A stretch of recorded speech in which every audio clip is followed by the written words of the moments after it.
আসসালামু আলাইকুম। আজকে আমরা যে বিষয়টি নিয়ে কথা বলছি, বাংলাদেশের বর্তমান রাজনীতি। সমসাময়িক যে বিষয়গুলো আমরা অনলাইনে দেখছি, বাংলাদেশের রাজনীতি এক বৈচিত্র্যময় হিসেবে আমাদের সমাজে উপস্থাপন হচ্ছে।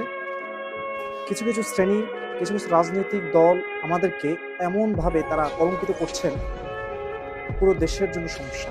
আমরা আজকে দেখছি এনসিপি, বাংলাদেশ জামায়াতে ইসলামী, বাংলাদেশ জাতীয়বাদী বিএনপি এবং সব দিক মিলিয়ে আজকে আমরা আওয়ামী লীগকে দূরে পাঠিয়ে বাংলাদেশে যেই প্রক্রিয়ার মাধ্যমে আমরা রাজনীতি চর্চা করছি, এটি আসলে কোনো সুস্থ রাজনৈতিক আহ, প্রক্রিয়া হতে পারে না।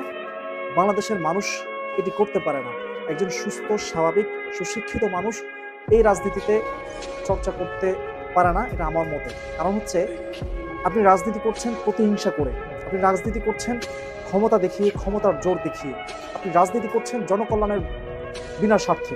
আপনাকে রাজনীতি এই জন্যই করতে হবে, জনগণের কল্যাণে, দেশের স্বার্থে, মানুষজনের সুবিধার্থে আপনাকে রাজনীতি করতে হবে।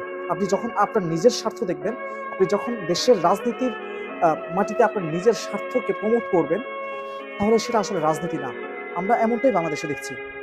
আপনি বাংলাদেশের প্রেক্ষাপটে সবচেয়ে বড় দল বিএনপি বলেন, এনসিপি বলেন, বাংলাদেশ জামাতে ইসলামী বলেন, ইসলামী ছাত্র শিবির বলেন, ইসলামী আন্দোলন বলেন, আরো যত রাজনৈতিক দল আছে, যে দলই বলেন না কেন, কোন দল স্বার্থ ছাড়া তারা রাজনীতি করছে? কোন দল জনকল্যাণে, কোন দল আফামর জনতার স্বার্থে তারা রাজনীতি করছে?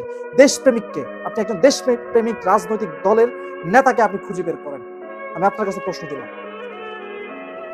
আমরা মনে করি মানুষের স্বার্থে, জনকল্যাণের স্বার্থে, দেশের স্বার্থে আমরা রাজনীতির মাঠে দৌড়াচ্ছি, রাজনীতি করছি, রাজনীতির চর্চা করছি। আসলে এটি ভুয়া কথা, সাফ ভুয়া কথা। এটি কোনো রাজনীতি নয়, এটি সুস্থ মানুষের কাজ নয়। সুতরাং আপনাকে মেন্টালি ঠিক করতে হবে